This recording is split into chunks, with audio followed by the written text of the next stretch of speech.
You're listening to Carbon Removal Newsroom, a weekly show about current events in the world of carbon removal, from technology and innovation to policymaking and job growth. Brought to you by Nori, the carbon removal marketplace.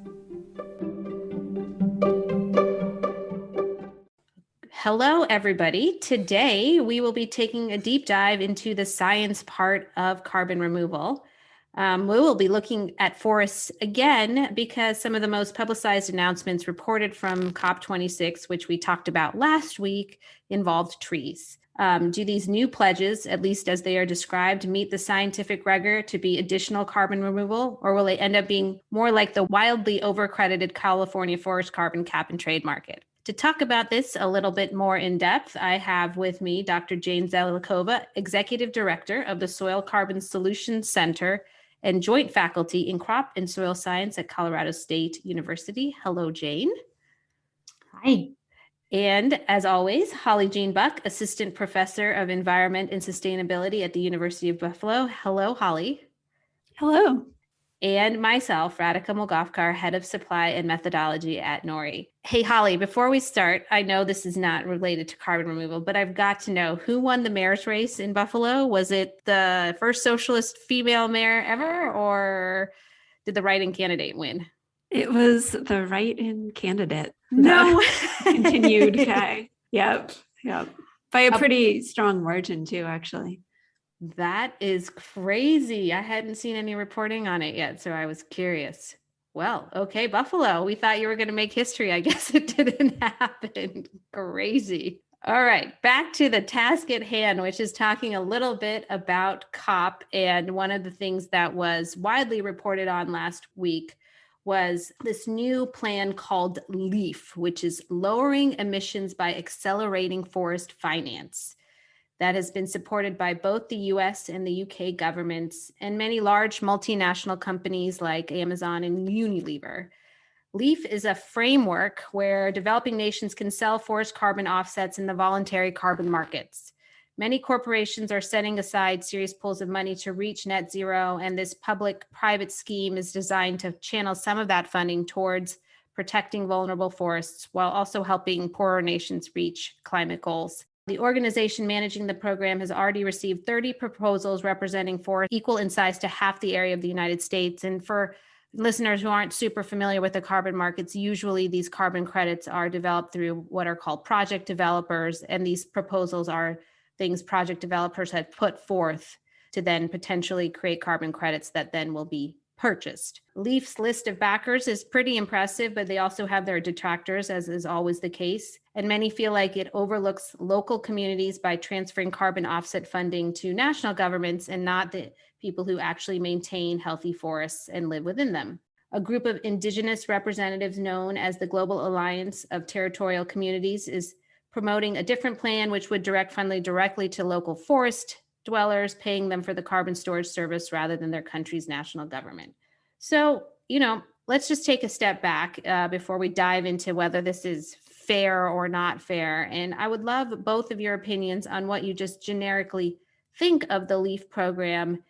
Are you seeing signs that it may deliver for carbon removal what maybe the California cap and trade forest program did not?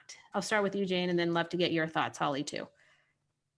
Yeah, good. That's a really good question. I think not being specifically an expert in forest carbon credits and the RED system, this does appear to me like a rebranding effort of RED Plus with a slightly different sort of framework where private companies have put money into a system and private companies can buy credits and so can government entities. But it doesn't appear to be any more particularly rigorous than RED, and I don't expect it to deliver outcomes that are significantly different from what the RED programming, official or unofficial, has been able to deliver, which is, a lot of sort of failure to deliver climate benefits. And Holly, what about you? What's your take on it?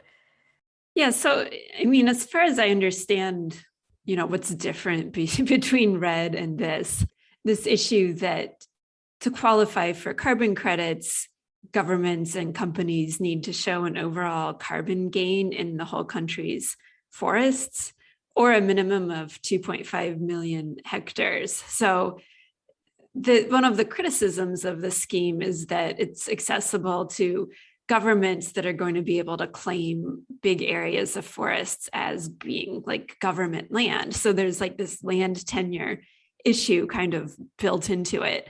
Like, what's the mechanism for an indigenous community or like a community carbon trust or alliance, to take advantage of this? Not really clear to me, even though in the LEAF text, there's a lot of language about, supporting indigenous rights. They even acknowledge the research that shows that deforestation rates are 2 to 3 times lower in secure indigenous lands. What they say is that they'll only provide finance to those countries able to implement and maintain robust safeguards, showing that consultation has occurred, benefit sharing plans are agreed in place, grievance mechanisms are working.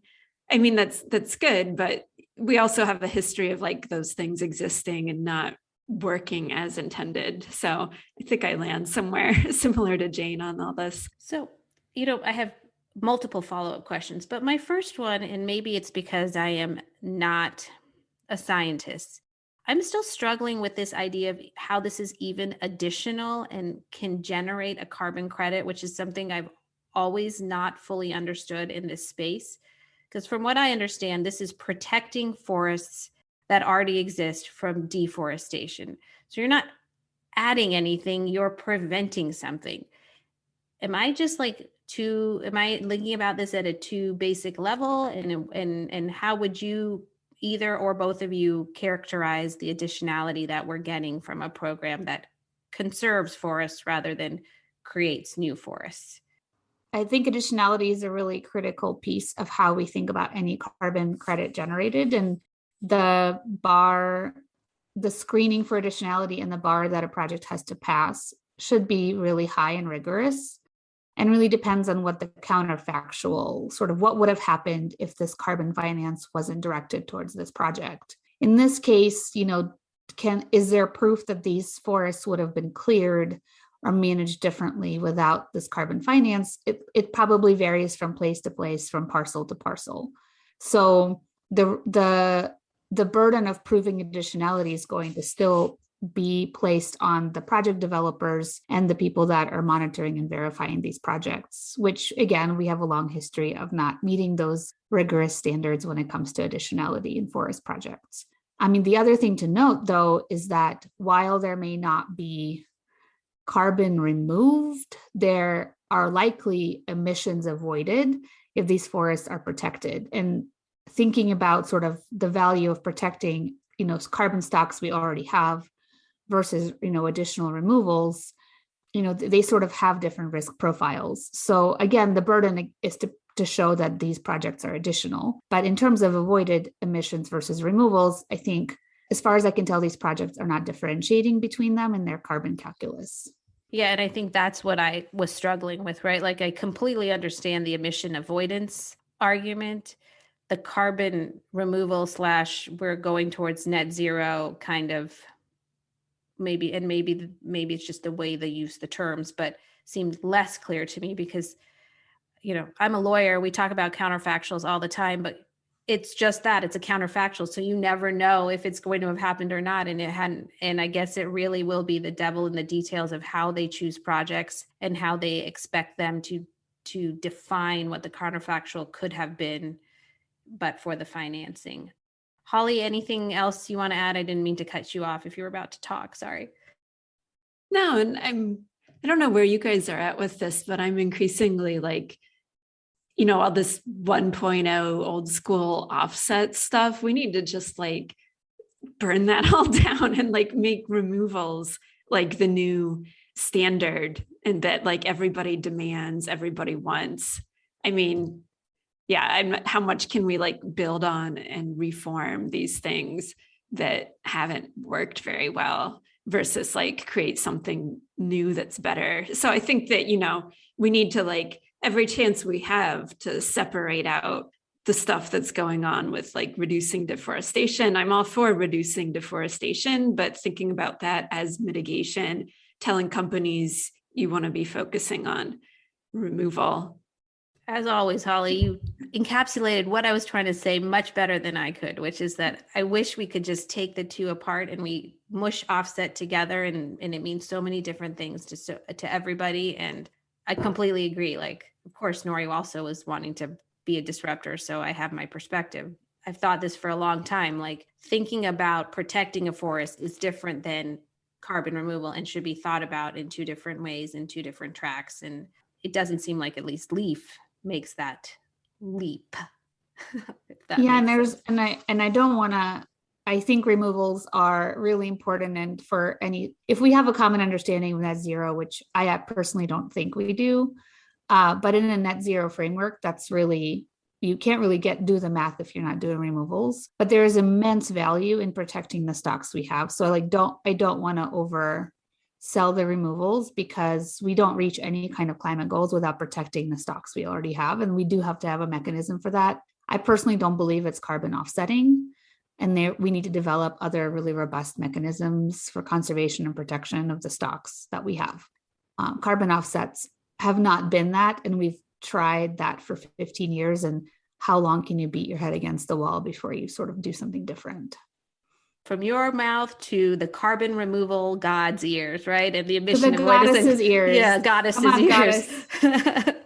To the green goddess's ears. So Holly, one thing you touched on, and I would love to get more of your thoughts on, is this treatment or lack of treatment or lack of inclusion of potentially indigenous folks, for people who maintain and manage these forests, and how you think a better designed program could have been put forth, which made sure that these people's representation was properly and adequately compensated. I think that this is really tough, because it really comes down to what sort of governance is in place in the country. And then this kind of links with what Jane just said. I mean, I totally agree that protecting forests and the stocks we have is critical. And what do you do if you have, ideally we would have like a regulatory solution to that, in my view, like, just a law-based one, but not every country is going to have that. And so can international actors use these systems to kind of try to influence countries? Maybe there's some value in trying to do that if the governance isn't there within the country to do it, right? And then, so coming to this question of like inclusion of forest communities and indigenous people, it's hard because like a company, will be working with like a carbon project. The buyers aren't going to be like on the ground seeing, right, what's going on. And so you have all these like checkbox exercises with the free, prior, and informed consent, the FPIC, right? And there's been a lot of research done by social scientists on the ground that have like witnessed these just kind of be checkbox exercises. There's kind of elite capture within these areas where kind of the benefits tend to flow to certain people who hold more power in that landscape. There's deep gender imbalances a lot of the time. And I don't know how I don't think there's like one blanket solution to fixing that. I think it's just very tailored to every local context. And without a lot more resources involved, I don't know how that would be improved. Do you think, we verify that carbon is kept in the ground? Could you use the mechanisms around verification to ensure that it's an audit of how you are socially treating the people within the community and meeting the rules or the goals that you've set forth in your project? I mean, is that one potential, at least short-term solution to get it better? Yeah, I mean, that's something that happens to varying degrees. There's different sort of standards about community, climate, biodiversity, whatever the standards are. There's a lot of them. And I think people have tried to do that. So then the question is, why doesn't it always work? I think that there's just corruption on the ground in various forms. Yeah, another thing just to note, and like I think the LEAF sort of minimum viable project size speaks to this really well, which is that a lot of verification that happens isn't sort of a physical verification. No soil sample is selected, no tree is measured, no community is visited. They're often desk verification exercises. Maybe they're done with some remote sensing or some sort of a quantitative approach, but most verification isn't rigorous. And at the same time, you need to have people on the ground to know what's really happening in those communities over more than just one day's visit. And so then you think about these like huge, project size as kind of a minimum bar to enter. This is the age you need to be to play. This is the size of the project that you can participate, which means that small projects, small communities, the rigor and the burden of having to verify those projects is like too onerous for the $10 a ton price that they're currently guaranteeing to pay in the first sort of set of projects. So it's just like, it's not feasible with how much money people are spending, and $10 a ton is vastly insufficient, and no matter how you cut it, but especially for the verification piece. Yeah, I can't help but keep thinking about the fact that they're touting this as a public-private partnership and all of these billions and millions of dollars being spent towards net zero. And we all know these companies have these ESG goals. They also, from the parlance of my old job at King County, have ESJ goals, which are equity and social justice goals. And I don't see why they couldn't take some of the money that they're spending to put people on the ground on a regular basis and verify it. Because while I agree with you, we don't do it as well on the scientific side and on the, in terms of soil sampling and measurements, it's more difficult in some ways to do that well than it is to put people on the ground every 6 months and ask the right questions and do a little investigatory work. It just takes money. It doesn't take a ton of skill, like in terms of. But then that's like, you're trying to squeeze a lot into a $10 a ton price. Yeah, I'm not saying that it should come from the carbon credit folks. I'm saying it should come from these businesses who are funding the public-private partnership, that they should be taking more dollars from other areas to make sure that the equity piece is also met. Yeah. I agree. This is the broader thing of like companies, universities having very ambitious public equity and justice goals that no resources are put towards and no action really takes place. So this is like a broader kind of issue across the whole space, and especially over the last couple of years, it's really a lot of commitments and very little follow through. Yeah, you're right. But a girl can dream. Holly, anything else you might want to add or talk about before we move on to California for a little bit? No, it's just such a great idea. Like, social sciences are underfunded. There's a lot of capacity to be built, in the developing world when it comes to these topics in general. Like, why would these companies not pool their resources, make a fund that would fund scholarships for like PhD students, postdocs, researchers in these countries, and have it be like, we're funding this, but we're not funding your particular thing to like buy your insight or whatever, just like kind of a neutral fund to do research and figure out what works. It's like, I'm so sick of these companies putting all this money into like tech or credits or whatever, and then like, not putting a commensurate amount of money into like what makes it actually work on the ground, because it's going to fail in the climate goals if it doesn't work on the social side. And yet they never think to like invest in that. So that's my rant for today. Well, just to follow up on that, Holly, I think part of it is the tech world is just not as immersed in these things as other parts.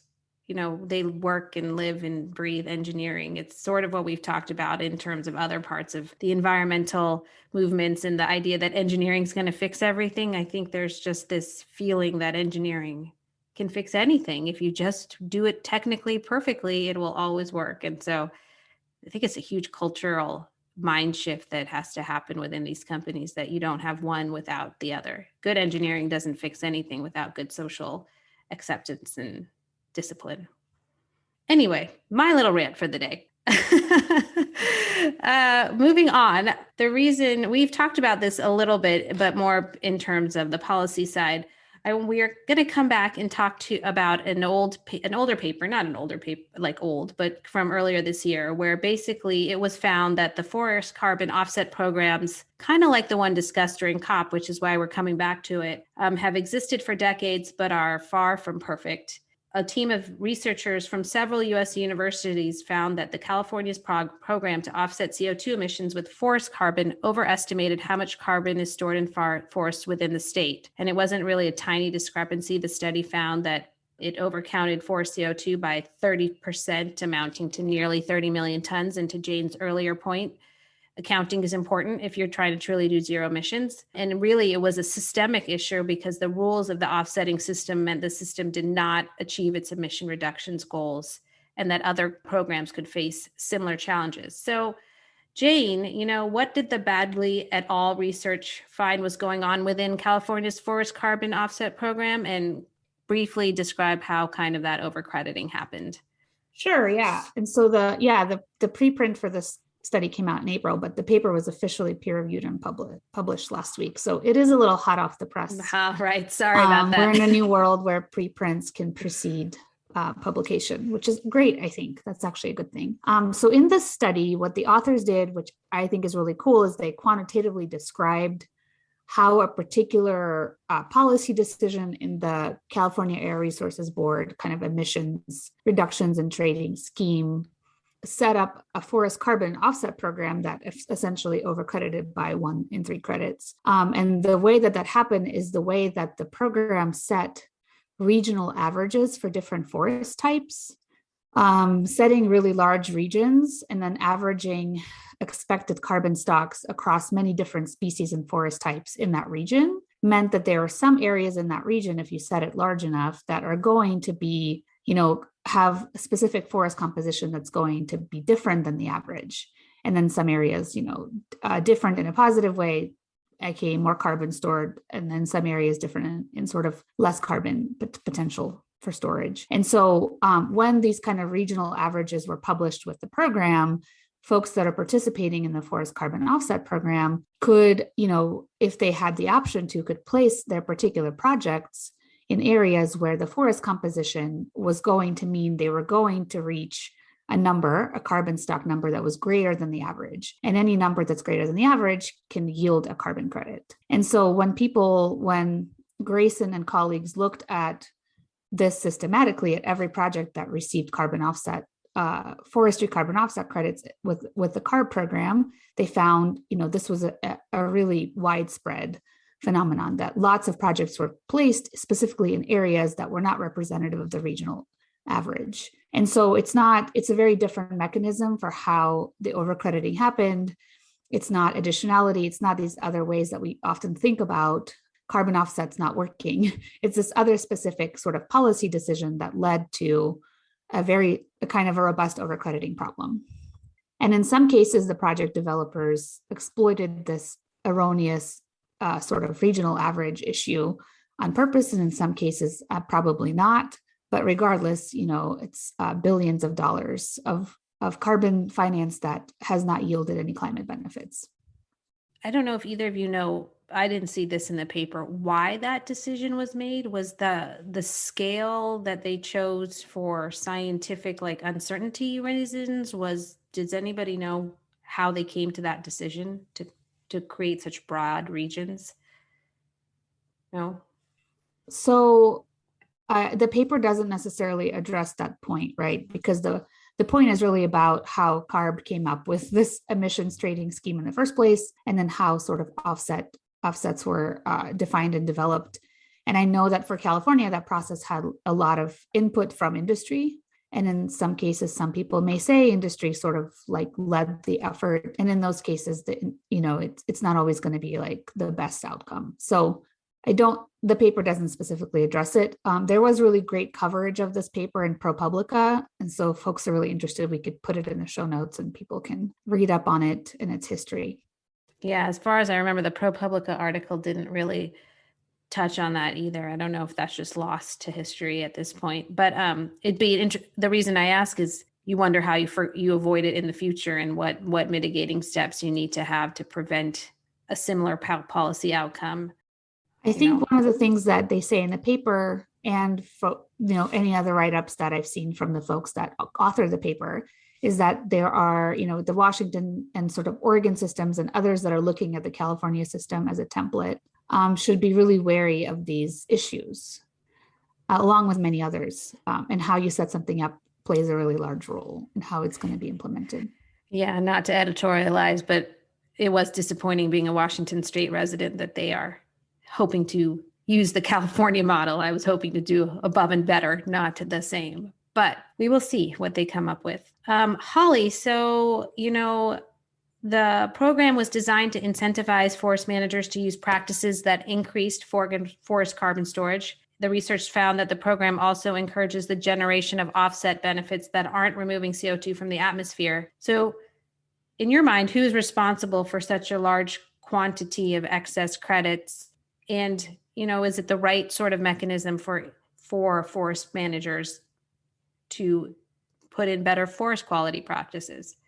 I don't know. I mean, I think to some extent, people are going to play the game based on the rules that the California Air Resources Board set out. And so it's kind of interesting. You can read the back and forth, like the CARB put out a statement responding to ProPublica in this article, and then they responded back. And, it's kind of a lively debate that still doesn't answer your question about like who's responsible for what choices. So some of the things I find interesting about this, CARB in their response, they say, math can't hide that this is really about an ongoing disagreement between longstanding critics of the cap and trade program with how a regulatory agency defined and implemented additionality through a multi-year public process. They're very defensive about like their process. They say, this is a non-peer reviewed paper. Of course, now it is peer reviewed. So like, that's cool. And what I really like about it is just that there was a group of academics and nonprofit people that were like, okay, we're going to like really look at the data and hold this accountable. And I'm just so glad that they did that. And I think we need more people like they're funded to kind of check, because how else are we going to make this stuff work if we don't have kind of those independent entities watching over stuff? So for both of you, if you were in Washington State or Oregon and you were like, okay, I'm designing from the ground up a new program, I've been given statutory authority, it's time to go out and do it. Can you give me 4 to 5 points on what you think a robust forest carbon credit program would require to actually be meaningful? Maybe that's not a fair question, but I'm still going to throw it out there for you too. Holly, I'll let you start. Well, I guess I'm still on this question of like the process and who was included. And, CARB says their process was multi-year and inclusive, extensive public stakeholder and scientific input. I'm sure they did that because they do stuff like that, right? So on one hand, you have the input, but then the modeling choices, what happens in the code of actually like how these things are aggregated, like on the software level, like those engineers, like how do we make those choices also legible and transparent? Because you might have, public meetings or whatever that they did on this, but it still doesn't get to like the level of the software. And so I guess if I was setting up a scheme, I would be focusing on both those dimensions of inclusion. Oh gosh, I love that, Holly. I mean, I would probably just say no, don't do that at all. No offsets. And actually, environmental justice communities across California were largely in opposition to this whole offsetting situation.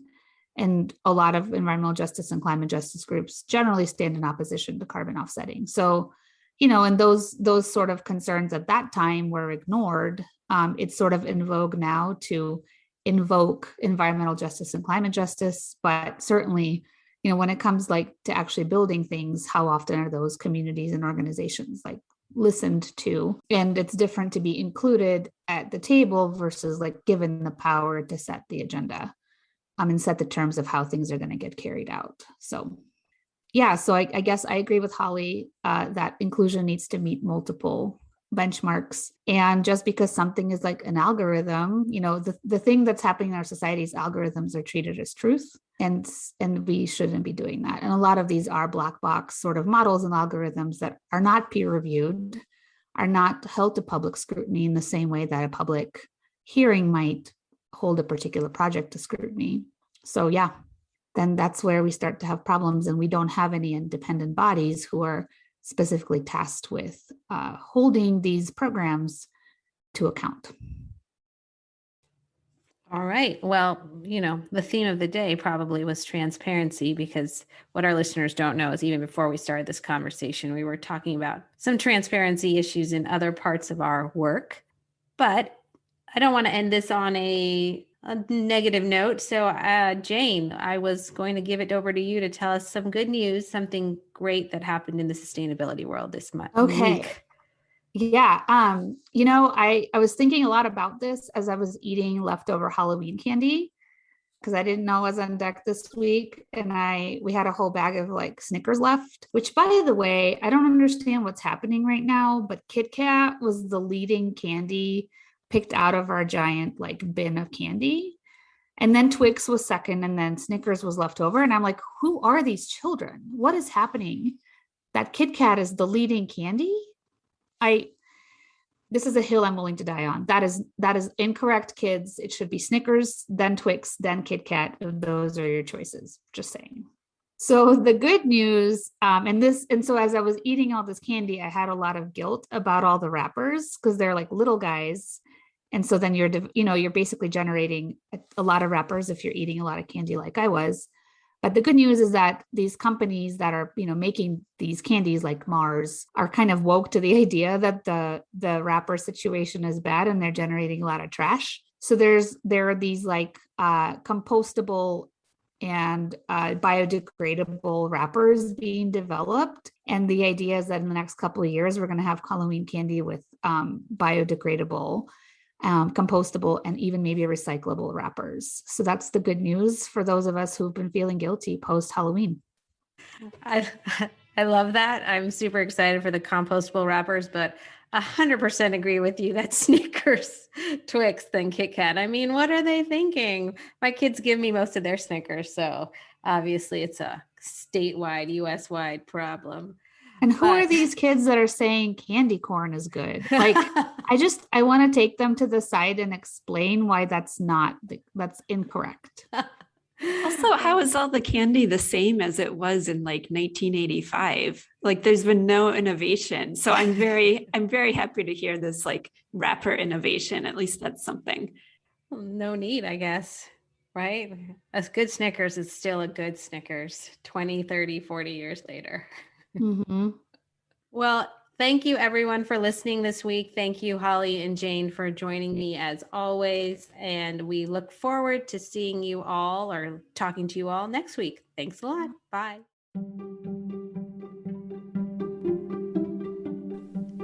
Thanks so much for listening to Carbon Removal Newsroom. If you like the show, the best way you can help us is by giving us a great rating and review in Apple Podcasts, following the show on Spotify, and by sharing the show on social media. Tell your friends and help us spread the word about what's happening in the world of carbon removal.